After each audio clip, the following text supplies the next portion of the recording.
Ada kembali di segmen One Hot Topic, apa kabar Indonesia siang pemirsa. Jika kemarin kita menyajikan informasi bagaimana peristiwa kekerasan yang melibatkan Mario Dandi dan menyebabkan David Ozora terluka dan harus dirawat di rumah sakit hingga saat ini, masih berkaitan pemirsa.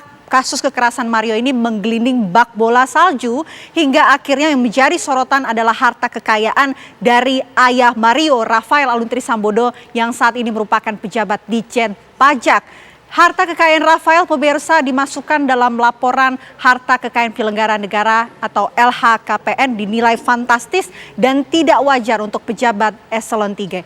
Kita akan bahas pemirsa mengenai profil Rafael Aluntri Sambodo serta harta kekayaannya yang membuat seisi negeri mengernyitkan dahi. Rafael Aluntri Sambodo pemirsa saat bertugas sebagai Ditjen Pajak ini berpangkat pejabat eselon 3. Ayah Mario Dandi ini tercatat memiliki harta kekayaan puluhan miliar rupiah sejak beberapa tahun lalu. Ia dilaporkan memiliki harta kekayaan senilai 56 miliar rupiah pada tahun 2021. Angka tersebut pemirsa melebihi laporan harta kekayaan atasannya pada tahun yang sama 2021 yakni Direktorat Jenderal Pajak Suryo Utomo yakni 14,4 miliar rupiah dan mendekati laporan harta kekayaan Menteri Keuangan Sri Mulyani yang senilai 58,4 miliar rupiah pada tahun yang sama. Harta Rafael Aluntri Sambodo ini pemirsa ditopang oleh sejumlah aset tanah dan bangunan. Aset tersebut mencakup sekitar 90% dari harta kekayaannya. Di Jakarta Barat, pria berusia 56 tahun ini pemirsa memiliki aset tanah dan bangunan dengan total lebih dari 37 miliar rupiah. Di wilayah ini pula, Rafael memiliki aset terbesar yaitu tanah seluas 766 meter persegi dan bangunan seluas 559 meter persegi. Ya, 5 aset tanah dan bangunan Rafael Alun ini pemirsa berada di ibu kota DKI Jakarta, tepatnya di Jakarta Selatan.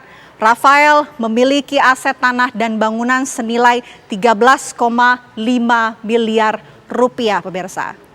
Harta mantan pejabat eselon 3 ini, Dirjen Pajak tersebut juga terdapat di Manado, Sulawesi Utara. Rafael pemirsa memiliki 3 aset tanah dan bangunan dengan nilai ratusan juta rupiah. Semuanya diklaim sebagai hasil usaha sendiri.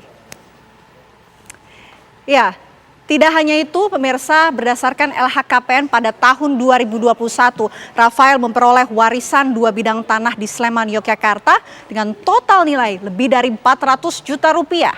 Penambahan tanah itu membuat harta tanah dan bangunannya mencapai 51,9 miliar rupiah atau sekitar 92% dari total kekayaannya. Harta kekayaan yang berjumlah fantastis ini yang kemudian menjadi sorotan publik dan berdampak luas setelah kasus penganiayaan yang dilakukan oleh anaknya Mario Dandi kepada David Ozora terjadi. Dan berikut pemirsa kami hadirkan pernyataan dari Menko Polhukam Mahfud MD yang ikut menyoroti harta kekayaan Rafael Alun. Itu ketika terjadi peristiwa penganiayaan terhadap David oleh Mario.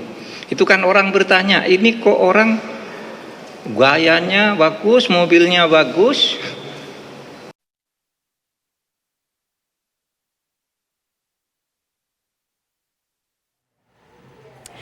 Ya, pemirsa, di samping harta berupa aset tanah dan bangunan, Rafael juga melaporkan alat transportasi senilai 425 juta rupiah yang terdiri dari mobil Toyota Camry sedan pada tahun 2008 hasil sendiri senilai 125 juta rupiah. Selain itu juga pada tahun 2018 Rafael disebut membeli Toyota Kijang pemirsa berdasarkan hasilnya sendiri.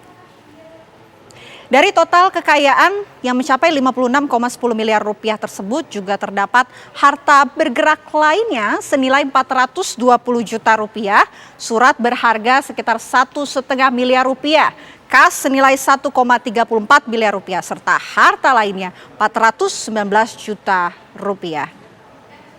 Dan pemirsa, penelusuran terhadap harta tidak wajar dari Rafael Aluntri Sambodo ini terus bergulir.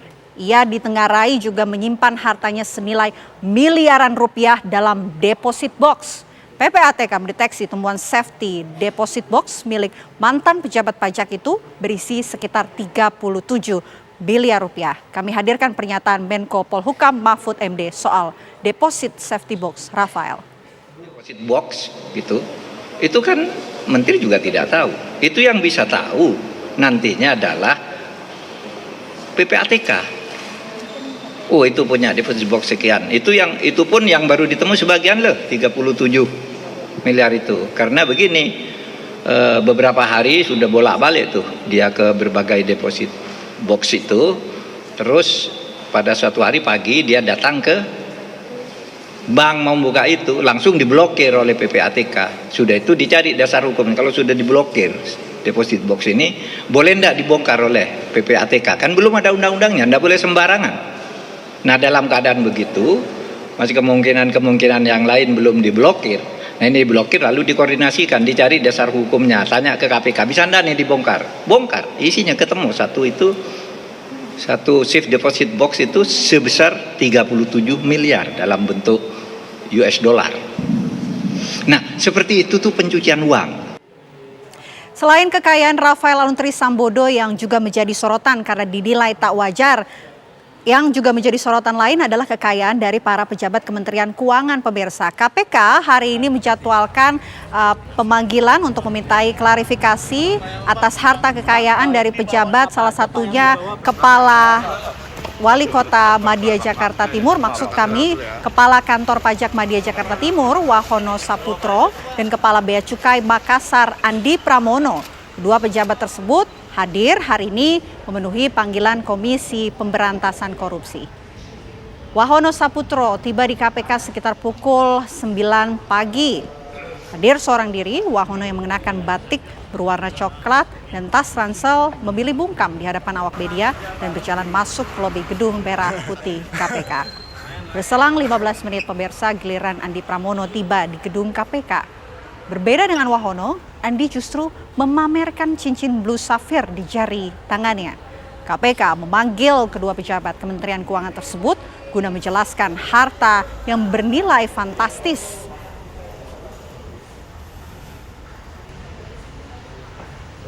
Selesai baru saya kasih klarifikasi.